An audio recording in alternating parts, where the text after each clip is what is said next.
Hi, my name is Brian with Ace Appliance in Toledo, Ohio, and welcome back to another quality video from ApplianceVideo.com. The tools needed for this repair are going to be a flathead screwdriver and a Phillips screwdriver. Okay, go ahead. Alright, this is a Samsung refrigerator. We're having a defrost issue. We've already been out and diagnosed it needs the evaporator sensor. So we're going to go ahead and replace our sensor on this. We're in the freezer section here. The first thing we're going to do to get access to the sensor is going to remove all of our shelves. So we're just going to go ahead and lift up on the front and pull out all of our shelves.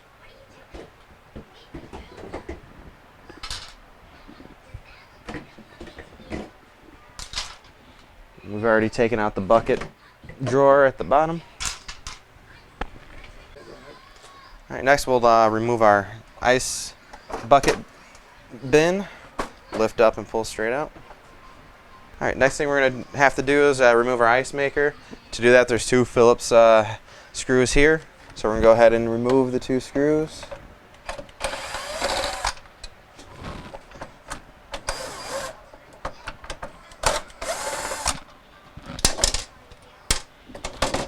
And then we're going to pull straight back. There's two tabs in the back that hook onto that the ice maker hooks onto. It's keyed and slotted, and it'll come down, and then there's one wire harness. You push in on the tab and pull straight back. And remove the ice maker. Then we can remove our auger and shelf assembly here. There's going to be two screws on either side to remove that.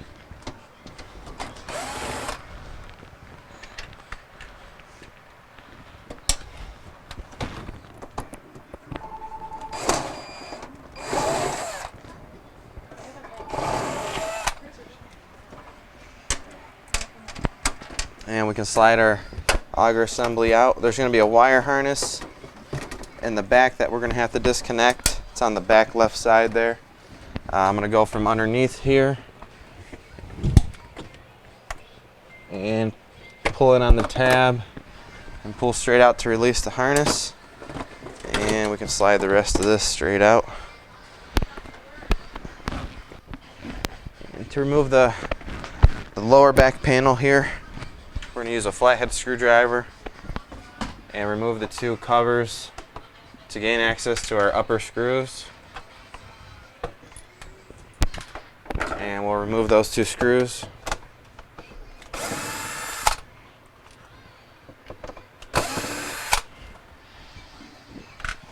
And there's going to be two screws in the middle area of the panel and two screws at the lower section of the panel.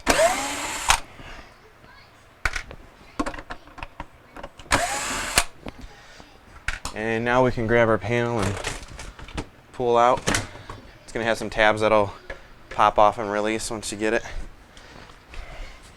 And you can see the evaporator now. Next, we're going to have to remove our upper panel. And next, to remove our upper panel, there's three screws, two at the top, one in the middle. We're going to remove those three screws.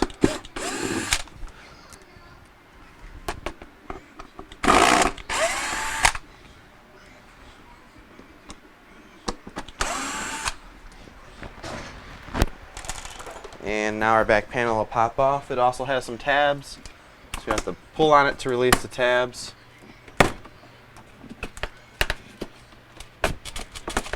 And remove our back panel. Now you can see our back air panel here that has the fan motor and the fan blade attached to it. There's going to be two screws that holds this in place, one through that hole and one through this hole at the bottom. We're going to remove those two screws and take off our back panel.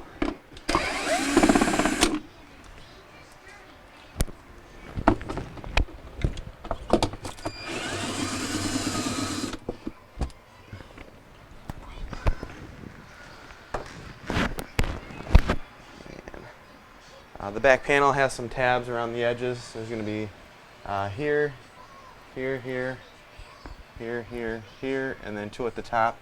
So if you can pull in on those tabs and pull out on the panel to release them, just pull in and pull out.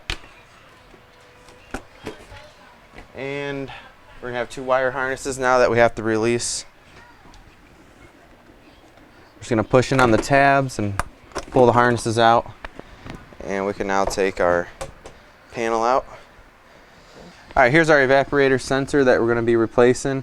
It goes into a housing. There's 2 clips that we can release with a flat blade screwdriver to get the old sensor out. Over here there's a cover that covers the wire harness for it, where it plugs into, so we're just going to grasp that, pull it out, and then release our wire harness for it and install the new one. So there's our cover and our harness. So the harness for our sensor is also attached to 2 other harnesses, one for our heater, one for our fuse. So you have 3 of them. They're 3 separate harnesses, but they're held together by 2 plastic clips.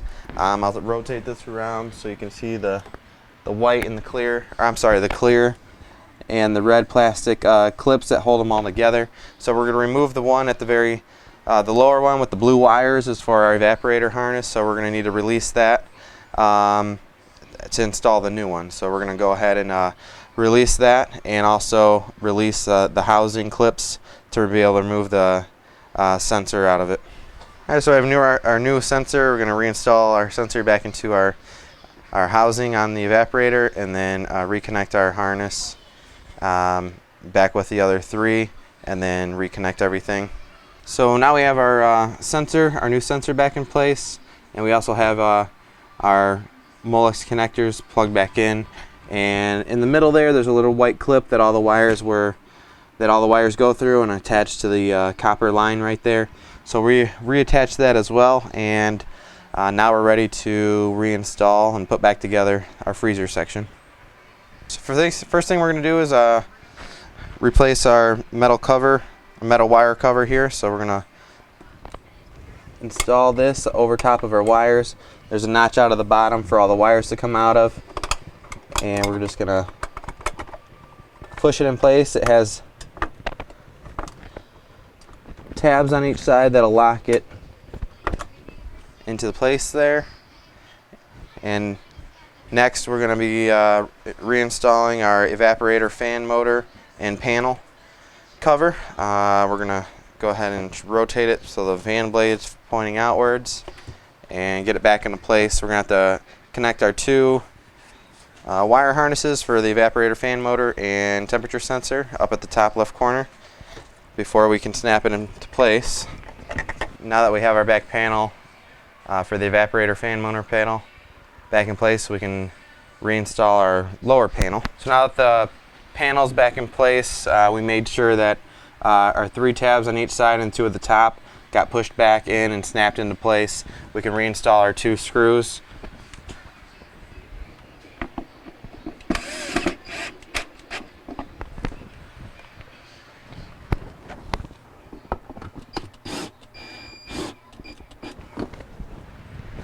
And now we can reinstall the cover for that. This cover is going to have 3 tabs on either side and 2 at the top, so we're going to go ahead and snap them all into place.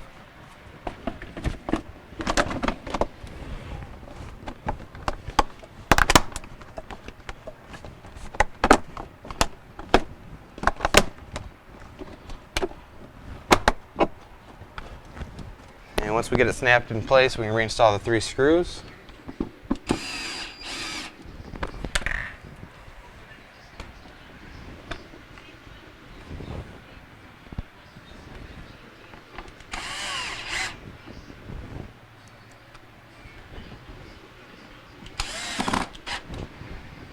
Next, we can reinstall our bottom panel.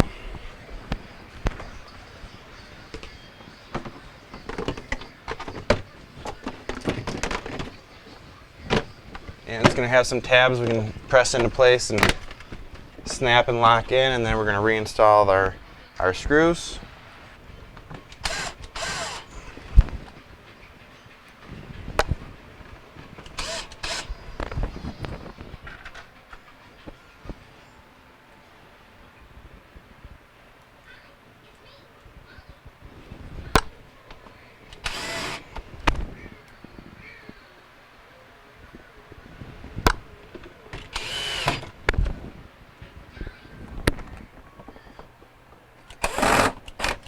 Next we install our rubber screw covers by pressing into place.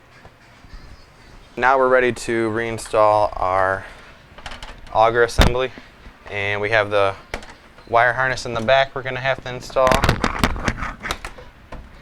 as well before we push it all the way in. It's going to slide onto the tabs on either side that are just like the tabs that the shelves would sit on. So this is going to be the second ones down. We're going to slide back into place and reattach our wire connection. And slide back in place. And now we'll reinstall our screws to hold our auger assembly in place.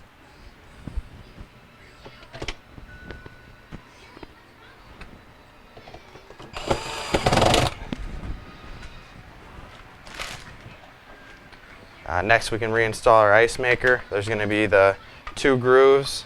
They're going to hook onto the two tabs of the ceiling, and we have our wire connection that we're going to want to install first before we put it back in place. Just lock it in and install those into the tabs of the back, and we can reinstall our two screws to the front of the ice maker.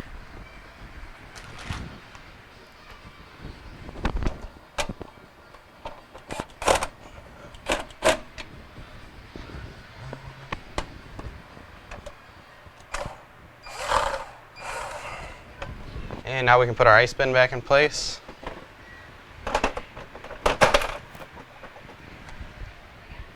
Next we can reinstall our shelves, and we went ahead and plugged in the refrigerator, and with the shelves here there's going to be one smaller shelf, and there's going to be two of the same size with notches out of the back here.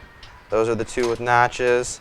Then we have a longer shelf and another smaller shelf. So the smaller shelf is going to go at the top here where we took it out from. And we're going to put that in place. You'll notice they have on the back two tabs that stick down, so it locks underneath the shelf rails, and then they'll slide back into position. The longer one here will be our next shelf, I believe, and the two with the two with the cutouts will be our lower shelving pieces.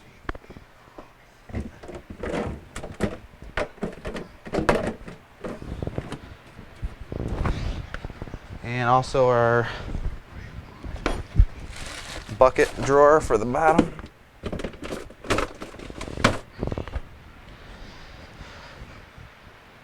Alright, so we replaced the evaporator sensor on our Samsung side-by-side refrigerator.